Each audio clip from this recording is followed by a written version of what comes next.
बच्चा लोग, नज़र को बदलो तो नज़ारे बदल जाते हैं, नज़र को बदलो तो नज़ारे बदल जाते हैं, सोच को बदलो तो सितारे बदल जाते हैं, सोच को बदलो तो सितारे बदल जाते हैं, कश्तियाँ बदलने की ज़रूरत नहीं है, कश्तियाँ बदलने की ज़रूरत नहीं है, दिशा को बदलो किनारे खुद ब खुद बदल जाते हैं, दिशा को बदलो किनारे खुद ब खुद बदल जाते हैं। तो बच्चा लोग, आज हम लोग नई ऊर्जा और नए जुनून के साथ स्टार्ट करेंगे अपना अगला सेशन। और इस सेशन में हम लोग स्टार्ट करेंगे क्लास 10 का अंशाल पेपर है, क्लास 10 अंशाल पेपर मैथ है, क्लास 10 मैथ का अंशाल पेपर, मैथ 2022 और ये सेट 2 है, सेट 2 पार्ट 1। और बच्चा लोग, आप लोग को कुछ भी, जैसे अगर आपके लिए जितना भी हम कंटेंट डाल रहे हैं उसमें सब में हमने प्लेलिस्ट बना के रखा है। मतलब क्लास 10 वालों के लिए मैथ का प्लेलिस्ट अलग है, साइंस का प्लेलिस्ट अलग है, और फिजिक्स का अलग है क्लास 12 के लिए, और क्लास 12 के लिए मैथ का प्लेलिस्ट अलग है। तो आपको जिसको जो भी पढ़ना है वो प्लेलिस्ट में जाओ, उसी में आपको सारा कंटेंट मिल जाएगा। तो चलिए हम लोग आज स्टार्ट करते हैं 2022 सेट 1 क्लास 10 मैथमेटिक्स। पहला क्वेश्चन हमारे पास है बच्चा लोग, पहले का पहला क्वेश्चन है कि बोला गया है संख्या 156 का अभाज्य गुणनखंड कीजिए। तो 156 का अभाज्य गुणनखंड क्या होगा बच्चा लोग, हम देख लेते हैं। 156 इसको 2 से काटेंगे तो आएगा 2 सत्ते 14, 2 अठे 16, 2 से काटेंगे 2 त्याई 6, 2 9 18, और 3 से काटेंगे तो आ गया 13 त्याई 39। तो यहाँ ऐसे लिख देंगे 156 बराबर 2 गुणे 2 गुणे 3 और गुणे में 13। तो ये हमारा राइट आंसर कौन सा आ रहा है, राइट आंसर हमारे पास आ रहा है 2 गुणे 2 गुणे, ये हमारा आ रहा है, इसको अच्छा 2 को लिख सकते हैं 2 की घात 2 और गुणे में 3 गुणे 13। मतलब यहाँ से हमारा दूसरा वाला राइट आंसर है। क्या है, दूसरा वाला राइट आंसर है। तो खा वाले में पूछ रहा है, खा में बोल रहा है सेक थीटा बराबर 2, तो थीटा का मान बताना है। तो थीटा का what is the value of theta. तो यहाँ से बच्चा लोग हम क्या करेंगे कि जो सेक थीटा होता है ये कॉस का कन्वर्स होता है, कॉस का उल्टा होता है। तो अगर इसमें हम लोग देखें cos 2, इसको अगर हम लोग डिवाइड कर दे ऐसे, इसको अगर हम लोग cos 2 में देखें तो क्या आ जाएगा, cos में ले जाएंगे तो 1/2 आएगा, 1/2 आएगा। और 1/2 cos में मान किसका होता है, वो मान होता है थीटा का, होता है 60। कितना होता है, 60 होता है। तो यहाँ भी थीटा का मान कितना हो जाएगा, 60 हो जाएगा। अगला क्वेश्चन हमारे पास गा है, अगला नंबर गा है। बोला गया है द्विघात समीकरण 3x² है, 12x है माइनस का और प्लस m बराबर 0। तो बोला है कि m का मान बताइए, m का मान बताइए। तो हम लोग क्या करेंगे, अच्छा मूल बराबर है तो मान लेते हैं, माना दोनों मूल क्या है, दोनों मूल अल्फा और अल्फा है, क्योंकि दोनों बराबर हैं। तो यहाँ से हम लोग क्या कर ले, या तो ऐसा मान ले, चलो ठीक, अल्फा और बीटा है, अल्फा और बीटा है। अच्छा 2 घात समीकरण है, 2 मूल होंगे। तो यहाँ बोल रहा है कि दोनों मूल बराबर हैं, तो सबसे पहले मूलों का योगफल निकाल ले। अल्फा प्लस बीटा बराबर क्या होता है, -b/a। तो माइनस b/a फार्मूला है। तो यहाँ से बच्चा आएगा माइनस b का मान -12 है और a का मान कितना है, 3 है, a का मान 3 है। तो माइनस माइनस प्लस 3 चौके 12 बराबर 4 आ गया। अब बोला गया दोनों मूल बराबर हैं, तो अल्फा बराबर, तो बीटा अल्फा के बराबर होगा। तो यहाँ से हम लोग लिख सकते हैं कि अल्फा, तो यहाँ से 4 आएगा, तो 2 अल्फा बराबर कितना आ गया, 4 आ गया। अल्फा बराबर आ गया 2, अल्फा बराबर 2 काहे आया, क्योंकि अल्फा बराबर किसके में दिया गया है, बीटा के। अब हमसे यम का मान पूछा है, तो हम लोग यहाँ पर क्या लगा देंगे, हम लोग यहाँ पर लगा देंगे कि मूलों का गुणनफल अल्फा गुणे बीटा बराबर क्या होता है, अल्फा गुणे बीटा बराबर c/a। तो c का मतलब यम है बटे 3 है। अब फिर से दोनों मान बराबर है, तो अल्फा गुणे यहाँ क्या रख देंगे, अल्फा बराबर m/3। अब अल्फा कितना आया है, 2 आया है, तो 2 गुणे 2 बराबर m/3। यम का मान हमसे पूछा है, सबका गुणा हो जाएगा, 2 दूनी 4 3 12। तो यम का मान कितना आएगा बच्चा लोग, 12 आपका राइट आंसर हो जाएगा। अगला क्वेश्चन हमारे पास है क्वेश्चन नंबर घ। क्वेश्चन नंबर घ है, घ में बोला गया है कि एक समबाहु त्रिभुज ABC की भुजा 2a है, उसके प्रत्येक शीर्ष लंब की लंबाई बताना है। तो यहाँ से क्या आएगा, हमारे पास कोई त्रिभुज है समबाहु ABC, प्रत्येक भुजा क्या है, 2a है। तो समबाहु त्रिभुज में क्या होता है, ऐसा त्रिभुज जिसकी तीनों भुजाएं क्या हो, समान हो।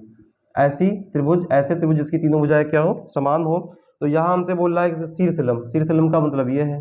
तो देखो पूरा 2a है, ये वाला पूरा मान कितना है 2a है, इतना क्या हो जाएगा a हो जाएगा। अब इसको पॉइंट हम लोग d मान लेते हैं। अब लगा दें त्रिभुज ए बी डी में, त्रिभुज ए डी बी, ये हमारा एक समकोण त्रिभुज बन रहा है। और समकोण त्रिभुज में क्या लगाएंगे दोस्तों, समकोण त्रिभुज में हम लोग लगा देंगे पाइथागोरस प्रमेय। तो यहाँ से लगा देंगे पाइथागोरस प्रमेय, पाइथागोरस प्रमेय। पाइथागोरस प्रमेय क्या होता है कि किसी भी समकोण त्रिभुज में, किसी भी समकोण त्रिभुज में बड़ी भुजा का वर्ग शेष दोनों भुजाओं के वर्ग के बराबर होता है, शेष दोनों भुजाओं के वर्ग के योगफल के बराबर होता है। तो बड़ी भुजा ये है ए बी, तो ए बी का स्क्वायर क्या आएगा, ए बी स्क्वायर बराबर में ये वाला B D square, B D square, और प्लस में ये वाला में ए डी फाइंड करना है, ए डी हमें ज्ञात करना है। तो यहाँ से क्या आएगा, ए बी का मान कितना है 2a, तो ये हो गया 2a बराबर में बी डी कितना है, ये वाला इतना मान a है, तो a स्क्वायर आ गया, प्लस में ए डी का स्क्वायर। तो यहाँ से क्या आएगा, 2 दूनी 4 a स्क्वायर, माइनस आएगा a स्क्वायर बराबर में ए डी का स्क्वायर। तो ये बच्चा लोग क्या हो गया 3a स्क्वायर बराबर में ए डी स्क्वायर। तो आगे क्या आएगा, अब इसका वर्गमूल लेंगे तो एक a स्क्वायर का a होगा और 3 का क्या होगा √3 बराबर में ए डी, मतलब शीर्ष लंब हमारा क्या आ गया है a√3 आ गया है। अगला क्वेश्चन हमारे पास है अंगा नंबर, अगला क्वेश्चन है अंगा नंबर। इसमें बोला जा रहा है, इसमें बोला जा रहा है कि 1 से 10 तक की, 1 से 10 तक की धनात्मक सम संख्याओं का समांतर माध्य, 1 से 10 तक की धनात्मक सम संख्याओं का समांतर माध्य बताना है। चलिए कोई दिक्कत नहीं है। तो सबसे पहले हम लोग लिख लेते हैं, सबसे पहले लिख लेते हैं 1 से 10 तक की सम संख्या। तो 1 से 10 तक की धनात्मक सम संख्या क्या होती है, 2, 4, 6, 8 और 10। 10 तक की कहा है, 10 तक की का मतलब 10 भी शामिल रहेगा। तो इसका हम लोग समांतर माध्य निकाल लें। समांतर माध्य बराबर क्या होता है, कुल पदों का योग बटे कुल पदों की संख्या। समांतर माध्य बराबर क्या होगा, कुल पदों का योग बटे कुल पदों की संख्या, कुल पदों का योग बटे कुल पदों की संख्या, कुल पदों की संख्या। तो बच्चा लोग देखो कुल पदों का योग सब जोड़ के लिख दो, 2 + 4 + 6 + 8 + 10 बटे कुल संख्या कितनी 1 2 3 4 5 है, 5 कर दो, कितना आएगा, ये आपका आ गया 10, 10 20, 20 10 30, 30 बटा 5 बराबर कितना आ गया 5 छक्के 30। तो 6 आपका क्या हो जाएगा, राइट आंसर हो जाएगा। अगला क्वेश्चन 4 नंबर है।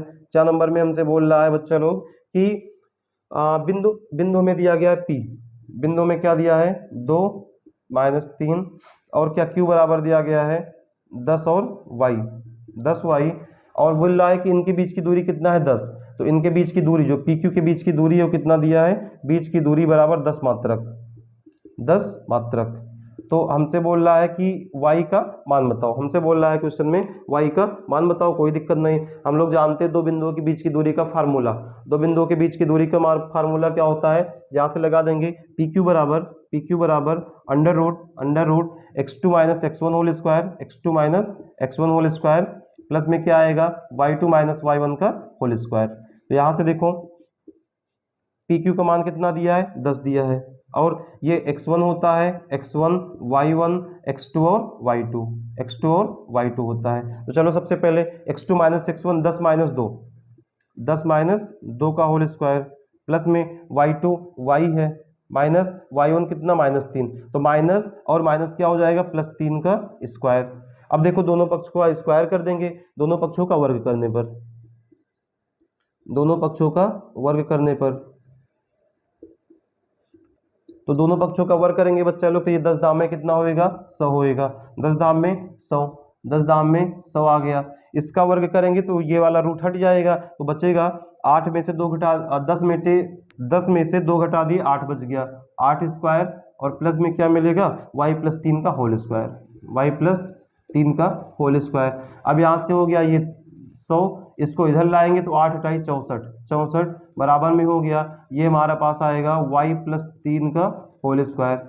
अब इसको घटाएंगे कितना आएगा 36 आएगा, 36 आएगा, 6 4 10, तो बराबर कितना हो गया y + 3 का होल स्क्वायर।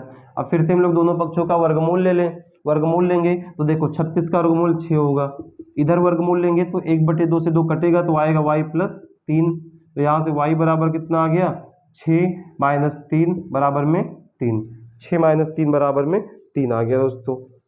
तो आंसर हमारे पास आ रहा है, आंसर हमारे पास आ रहा है कि अच्छा ये ऐसा है, जब इसका वर्गमूल लेंगे तो प्लस माइनस में आएगा। किस में आएगा? प्लस माइनस में आएगा, कोई दिक्कत नहीं है। वर्गमूल आपका प्लस माइनस में आएगा तो y बराबर क्या हो जाएगा? 3 प्लस माइनस 6। तो एक बारी हम लोग प्लस चिन्ह लेंगे, एक बारी क्या लेंगे? प्लस चिन्ह लेने पर प्लस चिन्ह लेंगे तो यहाँ आएगा y बराबर 3 प्लस 6 बराबर 9, बराबर क्या आएगा? 9 आएगा। एक बारी क्या लेंगे? माइनस चिन्ह लेने पर, माइनस चिन्ह लेने पर तो माइनस लेंगे तो यहाँ क्या हो जाएगा? माइनस। तो y बराबर आएगा 3 माइनस 6 बराबर माइनस 3। तो राइट आंसर क्या होगा? माइनस 3 और 9, मतलब हमारा पहला आंसर सही होगा, पहला वाला हमारा सही होगा। ठीक है बच्चा लोग, तो चलिए अगले क्वेश्चन की ओर हम लोग बढ़ते हैं। अगला क्वेश्चन हमारे पास है question number 2। Question number 2, question number 2 में बोला जा रहा है,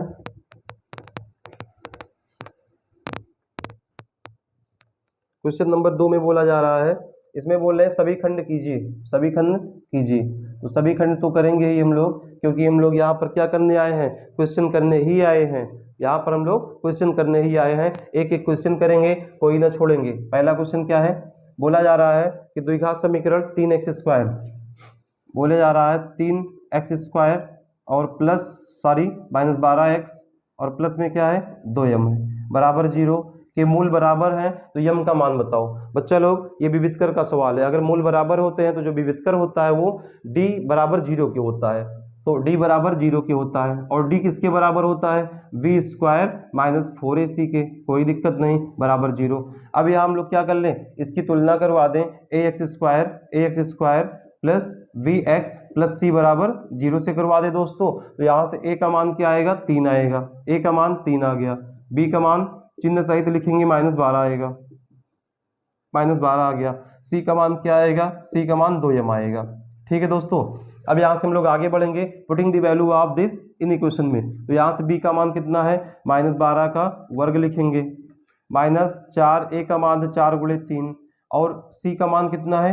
2m है, 2m बराबर किसके हो गया? 0 के। 12 बरैया में 144, माइनस में यह आपका आ गया 4 तेई 12, 12 दूनी 24, m बराबर में 0। अब इसको पक्षांतर कर दें तो आएगा माइनस 24, m बराबर में 144 आएगा। अब सॉरी ये वाला प्लस होगा, अब 24 एकम 24, 24 छक्के 144, तो m बराबर कितना आ गया? 6 आ गया आंसर। तो यम बराबर 6 हो जाएगा आपका राइट आंसर। अगला क्वेश्चन हमारे पास खा है, अगला क्वेश्चन हमारे पास क्या है? खा है। खा में बोला जा रहा है बच्चा लोग, खा में बोला जा रहा है कि cos² 67, cos² 67 minus minus sin² 23, sin² 23 का मान क्या होगा? cos² 67 और sin² 23 का मान क्या होगा? ठीक है, तो इसका मान क्या हो जाएगा बच्चा? यहाँ से हम लोग इसको लिख सकते हैं cos² 90 माइनस, अब देखो 90 में से हम लोग कितना घटा दें? 67 आ जाए तो हम लोग बोलेंगे 23 घटा दें। कितना घटा दें? 23 घटा दें, माइनस दूसरे को इसे रहने दो, sin² 23 आ गया। अब यहाँ देखो हम लोग पढ़े हैं कि cos 90 माइनस थीटा क्या होता है? Sine theta. तो यहाँ पर क्या आ जाएगा? यहाँ पर आएगा sin² थीटा, मतलब sin² 23 माइनस sin² 23 बराबर कितना आएगा? 0 आएगा, बराबर कितना आएगा? 0 हमारा आंसर हो जाएगा। अगले क्वेश्चन की ओर बढ़ते हैं लोग बच्चा, अगले क्वेश्चन की ओर बढ़ते हैं। गा नंबर बोल रहा है एक त्रिभुज के आधार की लंबाई 14, एक त्रिभुज के आधार की लंबाई 14 और ऊंचाई 7 है, त्रिभुज का क्षेत्रफल। वाह वाह वाह वाह, एकदम आसान सा क्वेश्चन, बिना एकदम आसान सा क्वेश्चन है बच्चा, बिना दांत से खाने वाला हलवा है ये, बिना दांत से खाने वाला क्या है? हलवा है। आधार की लंबाई हमें दिया है, आधार की लंबाई का मतलब ऊंचाई दिया गया है, ऊंचाई हमें दिया गया है 14 और सॉरी ऊंचाई हमें दिया गया है 7, ऊंचाई दिया गया है 7 और आधार दिया गया है, आधार दिया गया है कितना? आधार दिया गया है 14। तो त्रिभुज का क्षेत्रफल पूछा जा रहा है, तो त्रिभुज का क्षेत्रफल क्या होता है? अगर आपको आधार और ऊंचाई दिया है तो क्षेत्रफल क्या लगाएंगे? 1/2 आधार गुणे ऊंचाई, आधार गुणे ऊंचाई। तो यहाँ से 1/2 आधार कितना है? आधार 14 है, ऊंचाई 7 है, 2 एकम 2 सत्ते 14, 7 सत्ता 49, 7 सत्ता 49। ये आपका मात्रक होगा सेंटीमीटर स्क्वायर, सेंटीमीटर स्क्वायर बच्चा लोग। अगले क्वेश्चन को हम लोग बढ़ते हैं, घ नंबर है, घा नंबर है, हम चेक कर लेते हैं क्लियरिटी हम चेक कर लेते हैं। हाँ एकदम बढ़िया आ रहा है, कोई दिक्कत नहीं है, किसी भी प्रकार की कोई समस्या नहीं है। बस आप लोग पढ़ाई करते रहे, आप लोग पढ़ाई करते रहे और पढ़ाई करते रहे, बाकी हम आगे आप लोगों के सामने खड़े हैं। ठीक है, तो यहाँ से आपका क्या होगा, घा नंबर में बोल रहा प्रथम 10 अभाज्य पूर्णांकों की माध्यिका। तो प्रथम 10 अभाज्य पूर्णांक, तो इसको आगे ऊपर लिखते हैं हम लोग ऊपर लगाते हैं इसको, प्रथम 10 अभाज्य पूर्णांक।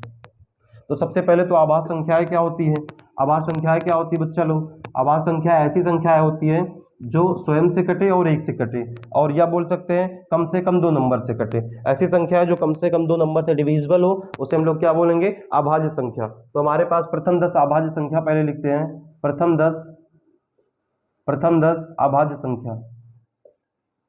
आप लोग को कोई भी समस्या किसी भी प्रकार की हो, आप कमेंट बॉक्स में लिख सकते हैं, कुछ भी नहीं समझ में आ रहा है उसको भी कर सकते हैं, कोई डाउट हो उसको भी कमेंट में बोल सकते हैं, आपका डाउट पूर्णतया ही दूर किया जाएगा। ठीक है, पूर्णतया ही दूर किया जाएगा। तो यहाँ से प्रथम 10 अभाज्य संख्या, प्रथम 10 अभाज्य संख्या, तो चलो ठीक है, प्रथम 10 अभाज्य संख्या हम लिखेंगे। तो पहली अभाज्य संख्या कौन है, 2 है, 3 है, 5 है, 7 है, 11 है, 13 है, 17 है, और 17 के बाद 19 है। कितना हो गया, 1 2 3 4 5 6 7 8, कितना बोला गया है, 10 बोला गया है। तो 8, 17 के बाद 23 है, और 23 के बाद कौन सा है, 29 है।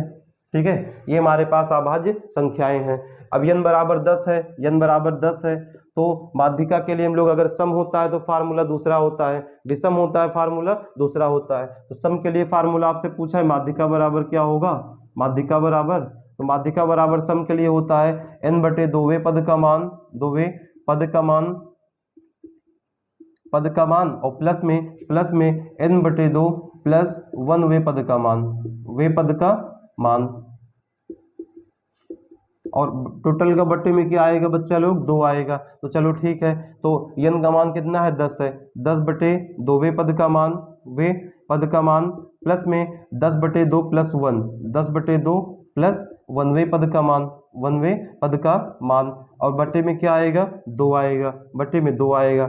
अब 2 पंचे 10 मतलब 5वें पद का मान, 5वें पद का मान, प्लस में 2 पंचे 10 और 5 + 1 6, 6वें पद का मान, 6वें पद का मान आएगा दोस्तों।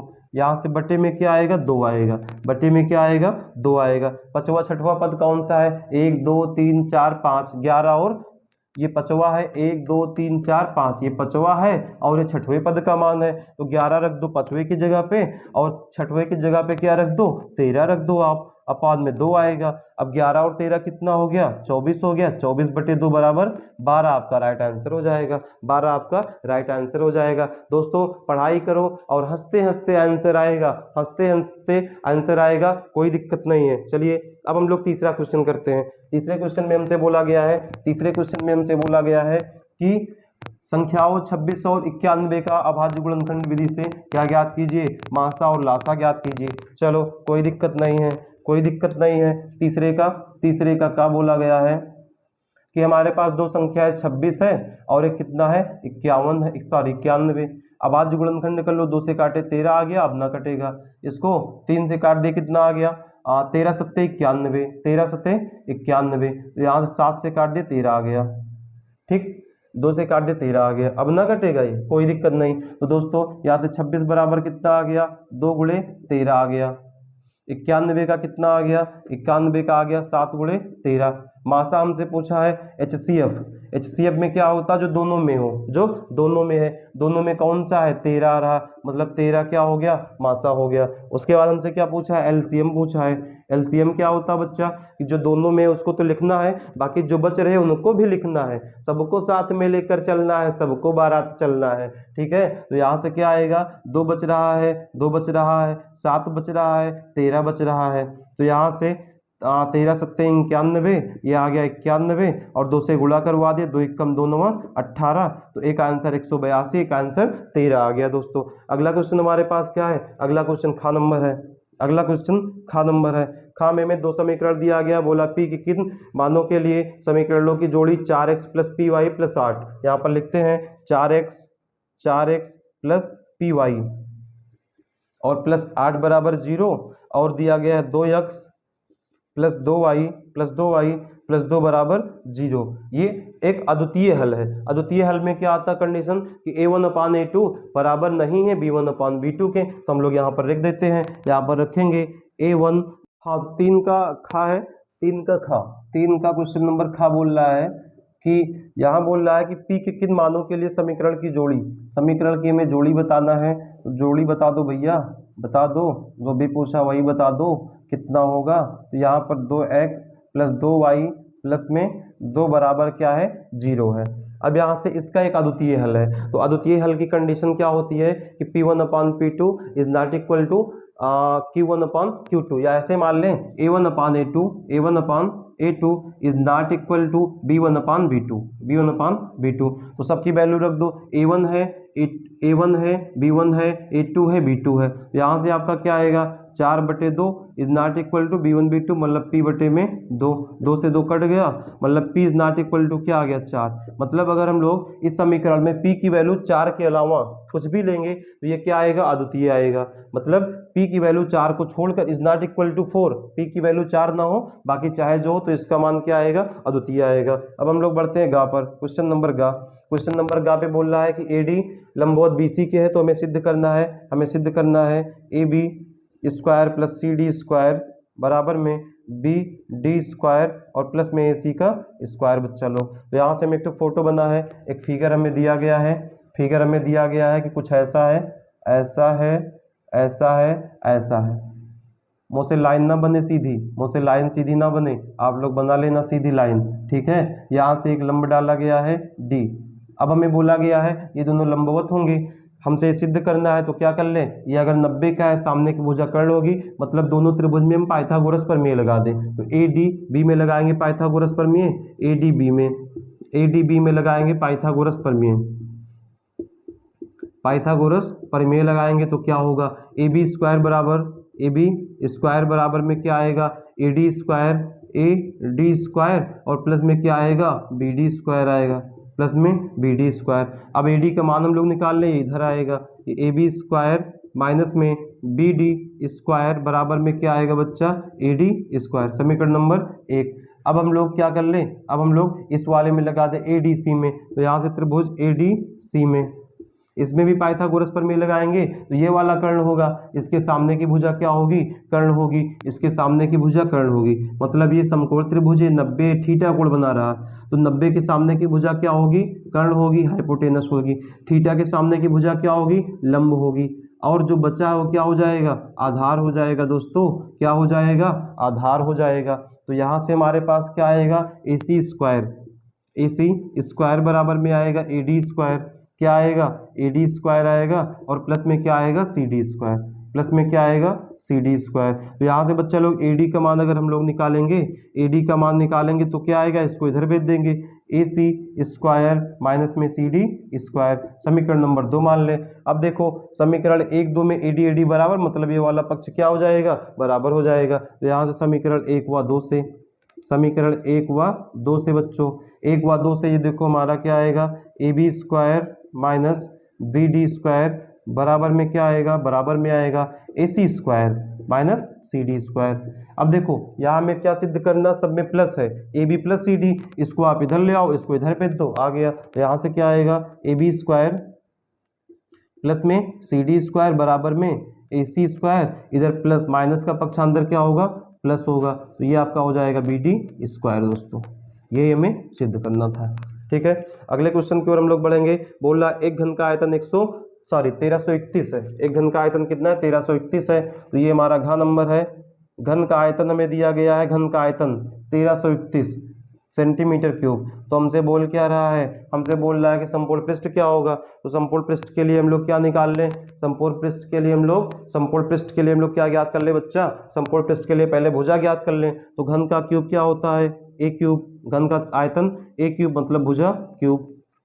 तो ये आपका आएगा 1331 का घन 11 होता है, 11 ग्रहिया में 121, 121 का गुणा 11 से कराएंगे 1331 आएगा।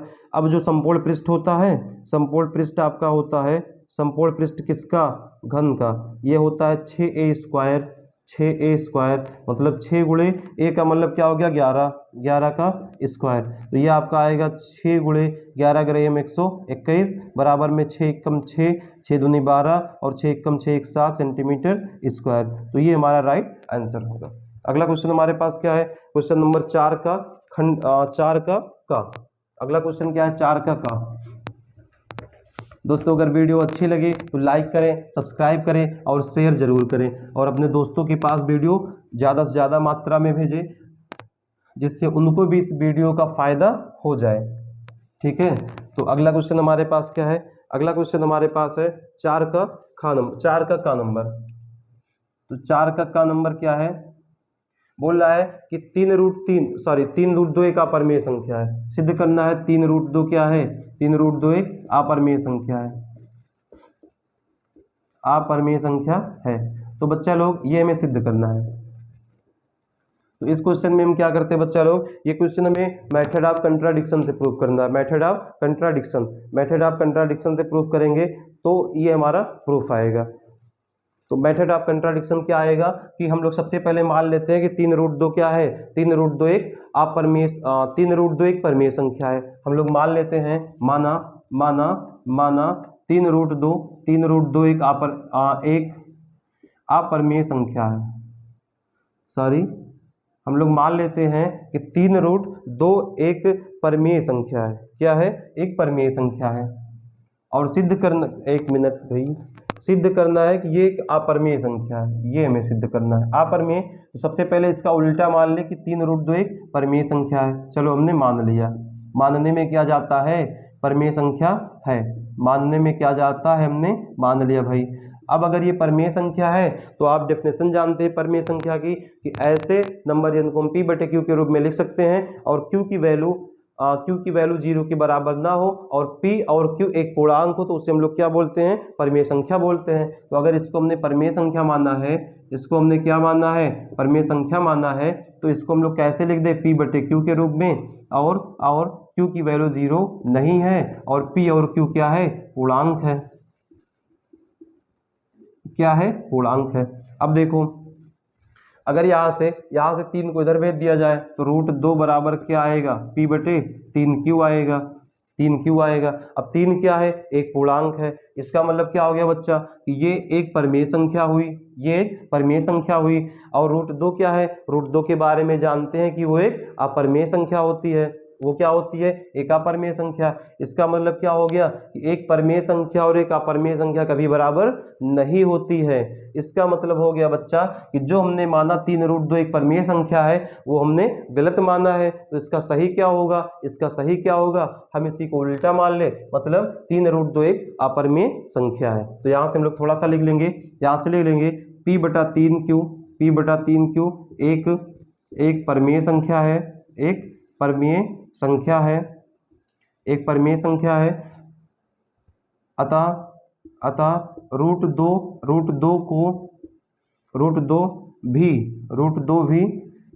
भी एक परिमेय संख्या होनी चाहिए, एक परिमेय संख्या होनी चाहिए, परिमेय संख्या होनी चाहिए। लेकिन क्या है, लेकिन √2 एक क्या है, एक अपरिमेय संख्या है, एक अपरिमेय संख्या है दोस्तों, एक अपरिमेय संख्या है।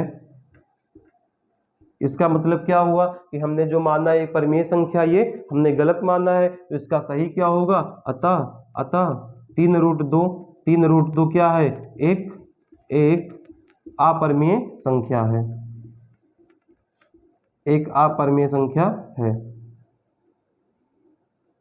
तो इसे हम लोग बोलते हैं मेथड ऑफ कंट्राडिक्शन, विरोधाभास करके हम लोग प्रूफ करेंगे। ठीक है बच्चा, चलिए अगला क्वेश्चन हमारे पास क्या है, यदि इसी का खा नंबर है, खा नंबर क्या है, यदि tan a बराबर क्या है, tan a बराबर क्या है, tan b, तो सिद्ध करना है to prove a plus B बराबर 90, a प्लस बी बराबर क्या करना है, 90। चलो ठीक है, हम लोग tan को क्या लिख सकते हैं, tan को लिख सकते हैं 90 - थीटा, या ऐसा लिख दें कि हम लोग जानते हैं कि tan 90 माइनस थीटा क्या होता है, cot थीटा होता है। tan 90 माइनस थीटा क्या होता है, cot थीटा, और cot 90 माइनस थीटा क्या होता है, tan थीटा। तो यहाँ से हम लोग क्या लिख देते हैं, यहाँ से हम लिख देते हैं 90 माइनस थीटा का मतलब क्या हो जाएगा, ए हो जाएगा।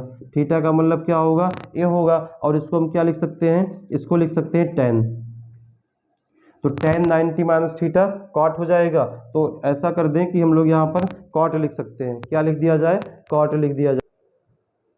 तो हमारे पास क्या है दोस्तों, हमारे पास है tan a और cot b। अभी क्वेश्चन गलत हो गया था, तो यहाँ से हम क्या लिख दें, tan a बराबर, अब हम लोग देखो cot को क्या लिख सकते हैं, tan 90 माइनस थीटा, मतलब लिख देंगे tan 90 माइनस थीटा का मतलब b। अब देखो tan कैंसिल हो गया, a बराबर क्या आ गया, 90 माइनस b आ गया। b को इधर भेजेंगे तो a प्लस बी बराबर क्या आ गया बच्चा पार्टी, 90 आ गया। a प्लस बी बराबर 90 आ गया। बढ़ते अगले क्वेश्चन की ओर। अगला क्वेश्चन हमसे बोल रहा है, क्वेश्चन नंबर गा है। क्वेश्चन नंबर गा में बोल रहा है कि 6 मीटर लंबाई वाले एक ऊर्ध्वाधर स्तंभ की भूमि पर छाया 4 मीटर है। मतलब हमारे पास कोई 6 मीटर लंबा क्या है, कोई 6 मीटर लंबा ऊर्ध्वाधर खंभा है। ऊर्ध्वाधर क्या है, स्तंभ है। इसकी लंबाई जो है 6 है, इसका परछाई जो है वो 4 है। ठीक है। फिर आगे बोल रहा है कि उसी समय, मतलब इसी समय एक मीनार की लंबाई 28 है। एक और दूसरी मीनार कोई है, इसकी लंबाई क्या है, 28 है। चलो इसकी मीनार की लंबाई, मतलब उसकी लंबाई की छाया कितनी है, 28 है। तो मीनार की ऊंचाई हमसे पूछ रहा है। कोई दिक्कत नहीं है बच्चा, हम मान लेते हैं इसको A, इसको B और इसको C, और इसको P, Q और R मान लेते हैं।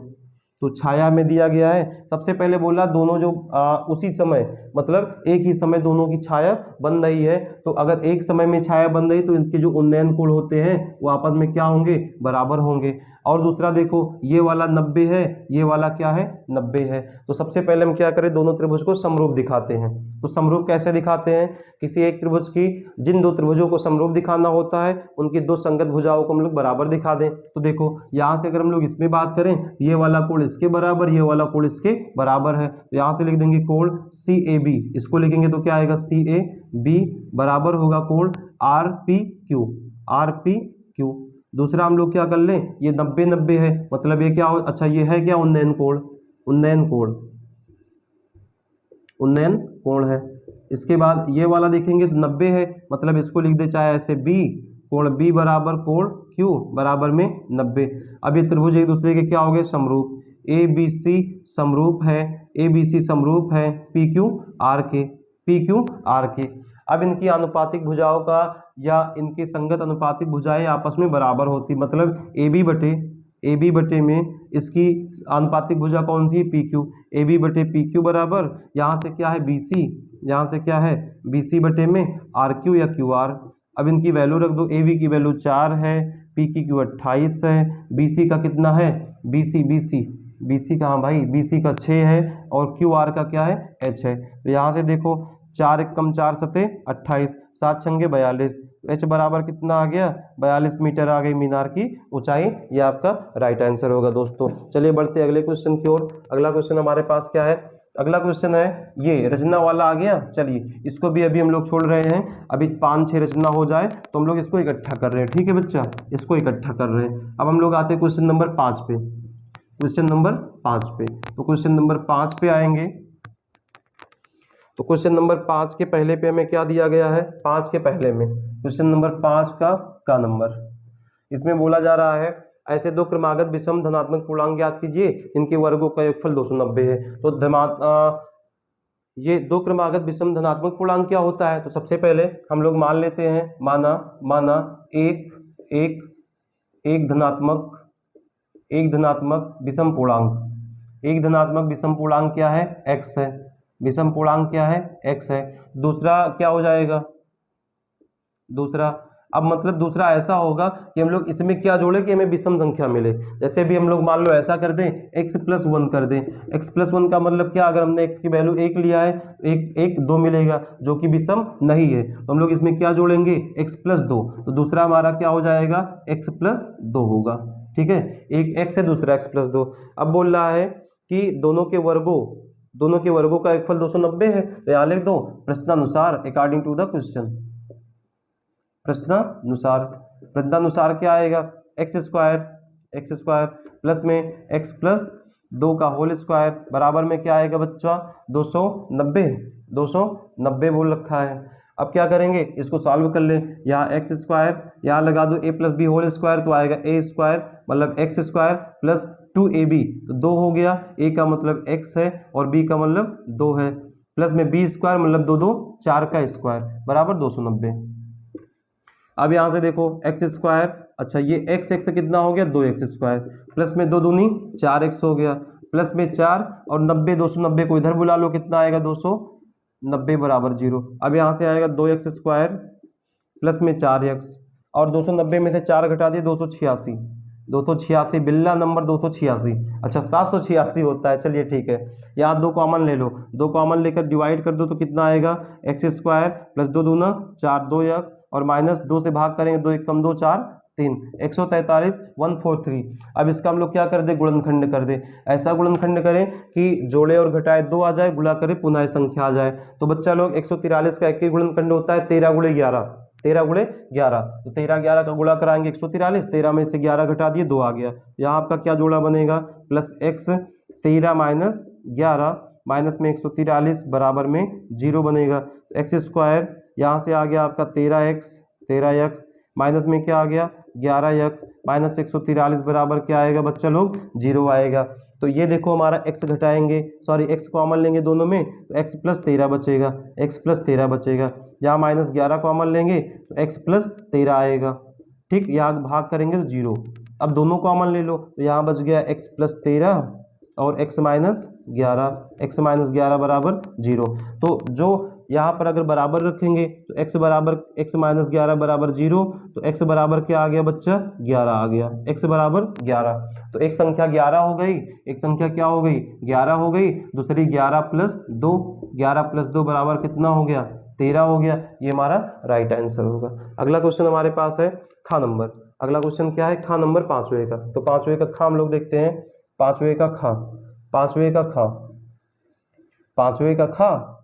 5वें का खा, अरे 5वें का का भी आएगा खा भी आएगा, तो 5वें का खा मतलब खाना नहीं है, करना है क्वेश्चन। यहाँ में दिया गया यदि बिंदु a0 0b और xy संदेख है तो हमें सिद्ध करना है x/a प्लस y/b बराबर में 1। बच्चा लोग अगर आपके पास अनसॉल्व नहीं है कोई दिक्कत नहीं है, अभी इस क्वेश्चन पेपर ये जो क्वेश्चन है इसका पीडीएफ अभी इस डिस्क्रिप्शन में दे दिया जाएगा, और अगर आप 2022 का पहला सेट नहीं देखे हैं उसका भी लिंक जो है इस वीडियो के डिस्क्रिप्शन में दिया गया है, आप जाके पहला वाला वीडियो देख लें। चलिए हम लोग यहाँ आते हैं। अब अगर संदेख दिया गया है तो संदेख में होता क्या है कि त्रिभुज का क्षेत्रफल हम लोग 0 लेते हैं, मतलब इसका फार्मूला क्या हो जाएगा संदेख का कि क्षेत्रफल बराबर क्या होता है कि क्षेत्रफल बराबर होता है x1 y2 minus y3 plus में x2 y3 माइनस y1 और प्लस में x3 y1 माइनस y2, ठीक है। तो यहाँ से देखो हमारे पास क्या आएगा x1, ये वाला x1 y1 x2 y2 x3 y3, x1 का मान a है, y2 क्या है y2 का मान b है और y3 का मान क्या है y है, प्लस में x2 0 है, तो अब इसमें चाहे जो रखे सब 0 हो जाएगा, तो ठीक है y3 माइनस चलो रख देते y3 y है और y1 क्या है 0 है, प्लस में x3 का मान x है, y1 का मान क्या है 0 है, माइनस y2 का मान क्या है भाई y2 का मान b है। अब अच्छा देखो यहाँ से ये हमारा क्या होता है क्षेत्रफल 0 होता है, ये संदेह का कंडीशन है, 0 बराबर इसका गुणा कराएंगे ab, इसका गुणा कराएंगे माइनस ay, ये वाला पूरा 0 हो गया, 0 बटा सन्नाटा, ये क्या हो जाएगा प्लस माइनस ये हमारा bx हो गया। अब देखो इन वाले को इधर भेज देते हैं, इन भाई साहब को माइनस वाले को इधर भेजेंगे प्लस हो जाएगा ay प्लस में bx बराबर में ab। अब बच्चा लोग क्या करेंगे, हमें देखो इधर 1 लाना है तो इधर 1 कब आएगा जब इसको ab से भाग दे दिया जाए, दोनों पक्षों में ab से भाग दे दो, तो ay बटे में ab प्लस bx बटे में ab बराबर में ab बटे ab कैंसिल हो गया, इधर देखो a कट गया और b कट गया, x बटे a बचा है, x बटे a और इधर क्या बचा y बटे b बराबर में 1। एकदम आसान सा क्वेश्चन है दोस्तों, एकदम आसान सा क्वेश्चन है। ठीक है, चलिए आप पढ़ाई करते रहें, आपके बढ़िया नंबर आएंगे। 70 प्लस लाने की तैयारी रहेगी आप लोग की, 70 में 70 लाने की तैयारी रहेगी। बस मेहनत आप करते रहो। चलिए अगला क्वेश्चन हमारे पास क्या है? अगला क्वेश्चन हमारे पास गा नंबर गाना गा रहा हूं मैं, सो रहे हो तुम। ठीक है, गा रहा हूं मैं, सो रहे हो तुम। तो चलो इधर देखो, क्वेश्चन नंबर गा है कि एक लंबवृत्तीय शंकु की तिर्यक ऊंचाई, तो लंबवृत्तीय शंकु है, शंकु की तिर्यक ऊंचाई को L से लिखते हैं। L बराबर 13 दिया गया, 13 सेंटीमीटर। और बोला गया है संपूर्ण पृष्ठीय क्षेत्रफल।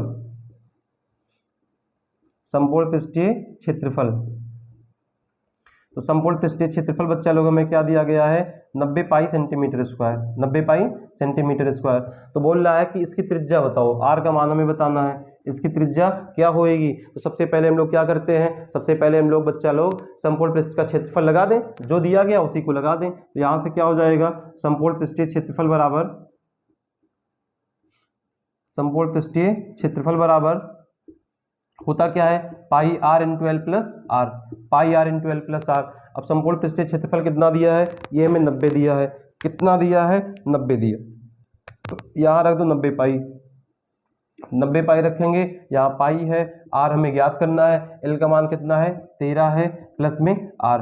देखो पाई से पाई कट गया, 90 बराबर r का गुणा कराएंगे 13 r आएगा, और r का गुणा क्या आएगा, r स्क्वायर। इसको इधर बुला लो, तो हमें क्या मिल जाएगा, r स्क्वायर प्लस 13r, ये प्लस का इधर जाएगा, माइनस 90 बराबर क्या बचा है, 0 बचा। अब इसका गुणनखंड करो, 90 का गुणनखंड क्या होगा, 15 छक्का 90 करेंगे तो 13 नहीं आएगा। तो ऐसे कर लो, क्या हुआ, 2 से काट दिए 45 आ गया, 3 से काट दिए 15 आ गया, 3 से काट दिए 5 आ गया। अब बना लो, ऐसा जोड़ो घटाओ, 13 आ जाए, गुणा करने पर 90 आ जाए। तो देखो ये आपका आएगा 3 त्रिक्का 9 दूनी 18, 18 माइनस 5 13, 18 पंचे 90। ठीक है, तो यहाँ से आपका क्या आएगा, r square plus r, 18 minus 5 minus 90 बराबर 0 आ गया बच्चा। यहाँ से r स्क्वायर प्लस 18 कम 18r और माइनस 5r, माइनस 90 बराबर 0। यहाँ से r कॉमन लेंगे तो क्या आएगा, r प्लस 18 आएगा, और यहाँ माइनस 5 कॉमन लेंगे, r प्लस 18 बराबर 0। अब दोनों में ये वाला कॉमन ले लो, r प्लस 18 और क्या आ गया, r माइनस 5 बराबर 0। तो यहाँ से r माइनस 5 बराबर 0 करेंगे तो क्या आएगा, r बराबर, दिस इम्प्लाइज इट r बराबर 5 आ गया, और दूसरा वाला माइनस में आएगा तो वो आग्राही हो जाएगा। तो आपका राइट आंसर क्या हो गया, 5 हो गया, मतलब त्रिज्या का मान कितना आ गया, 5 सेंटीमीटर। ठीक है बच्चा लो, अब हम लोग अगला क्वेश्चन करते हैं। अगला क्वेश्चन हमारे पास क्या है, अगला क्वेश्चन हमारे पास है कि अच्छा, इसमें निम्नलिखित सारणी में किसी मोहल्लों के 25 परिवारों में भोजन के दैनिक व्यय को बताया गया है। तो इसका हमें समांतर माध्य निकालना है, इसका हमें क्या निकालना है, समांतर माध्य निकालना है। तो चलो बच्चा क्वेश्चन नंबर घ करते हैं, लास्ट है इसका। तो सारणी बनाते हैं दैनिक व्यय, और में क्या दिया गया है, और में दिया गया परिवार की संख्या, मतलब बारंबार परिवार की संख्या का मतलब क्या हो गया, f का मान। ठीक, चलिए कोई दिक्कत नहीं। यहाँ पर हमें वर्ग अंतराल 100 से 150, 150 से 250, सॉरी 200, 200 से 250, 250 से 300, 300 से 350। हमें f दिया गया है 4, 5, 12, 2 और 2। अब इसमें हमें बोला नहीं गया है कौन सी विधि से निकालना है, सिर्फ क्वेश्चन बोल रहा है कि हमें समांतर माध्य निकालना है। कोई दिक्कत नहीं, हम लोग अपने हिसाब से जो हमें आसान लगे उसको लगा सकते हैं। तो हम लोग अपने हिसाब से कल्पित विधि लगाएंगे। ठीक है, तो कल्पित विधि वाले में क्या होता है, ये हमें माध्य बराबर x बराबर होता है a plus sigma F I D I बटे में सिग्मा एफ आई। ठीक है बच्चा लो, तो यहाँ पर a क्या होता है, a होता है कल्पित मान। कल्पित मान कहाँ से मिलेगा, पहले हम लोग इसका मध्यमान निकाल लें। सबसे पहले x का मान निकालेंगे तो क्या आएगा, x का मान क्या आएगा कि दोनों वर्ग अंतरालों का जोड़ के आधा कर दें, दोनों का जोड़ के आधा कर दें। तो भैया चलो, अगर हम लोग इसका 150 में 200 जोड़ेंगे, सॉरी 150 में 100 जोड़ेंगे 250, 250 का आधा 125 आएगा। फिर 200 में जोड़ेंगे 150 तो आएगा 350, 350 का आधा 175 आएगा। अब देखो इसमें अंतर कितना आ रहा है, 100 में 150 में से 100 घटा दिए 50, 150 250 का आ रहा है, तो आप सब में 50 50 जोड़ते चले जाओ, वही बात रहेगा। 125 में 50 जोड़े 175, 175 में 50 जोड़ दिए कितना आएगा 225 आएगा, 225 आएगा। 225 में 50 जोड़ दिए 275 आ गया, 1 2 3 4 5, और 275 में 50 जोड़ दिए 325 आ गया। अब हम लोग कल्पित मान में क्या करते हैं, कल्पित मान में ये लेते हैं कि अगर ये नंबर 1 2 3 4 5, मतलब अगर ये नंबर विषम आया है तो विषम का मतलब क्या हो गया कि उससे पहले सम संख्या ले लें, मतलब ये हमारा 2 2 4 1 5 है, तो 5 नंबर है तो हम लोग तीसरे वाले को कल्पित मान मानेंगे, इसको तीसरे वाले को। अगर आपका 10 आ गया तो अगर सम संख्या तो आधे वाले को, 10 आ गया तो 5वें नंबर को मानेंगे। अगर मान लो यही हमारे पास 9 आ गया, 9 आ गया तो 5वें वाले को मानेंगे, ठीक है, 5वें वाले को मानेंगे। ये हमारा कल्पित मान हो गया। अब कल्पित मान बराबर क्या होता है, कल्पित मान बराबर होता है मतलब डी आई बराबर होता है एक्स आई माइनस में ए। तो देखो 125 में से 225 घटाओगे कितना आएगा माइनस का 100, 75 में से 175 में से 225 घटाओगे तो माइनस का 50, ये वाला 0 इसको घटा लिए 50 आएगा, इसको घटा लिए 100 आएगा। अब हम लोग क्या करते हैं एफ आई डी आई निकालेंगे। यही हम क्वेश्चन देखते रहो, आपको जो जो यहाँ दिया गया उसी को निकालना है। एफ आई डी आई निकालेंगे तो यहाँ लिख दो summation F I D I. तो देखो बच्चा यहाँ से इसका गुणा कराओ, 100 चौके -400, -400, 50 50 गुणे 50 -250, ये आपका 12 का 0 आ गया, 50 दूनी 100 आ गया, और ये 100 दूना 200 आ गया। अब क्या करें, सबको जोड़ लें, सबको आप जोड़ लो, sigma F I X I sorry D I बराबर जोड़ेंगे कितना आएगा, देखो ये आपका 4 2 6 650, यहाँ 2 1 3, मतलब 650 में से 300 घटाएंगे तो -350 आए, कितना आएगा 350। इसको आप जोड़ोगे तो कितना आएगा, सिग्मा एफ आई बराबर आएगा 25। इसको चाहे जोड़ दो, या आपको बोला गया 25 परिवारों की संख्या दी गई, मतलब ये टोटल 25 से आएगा।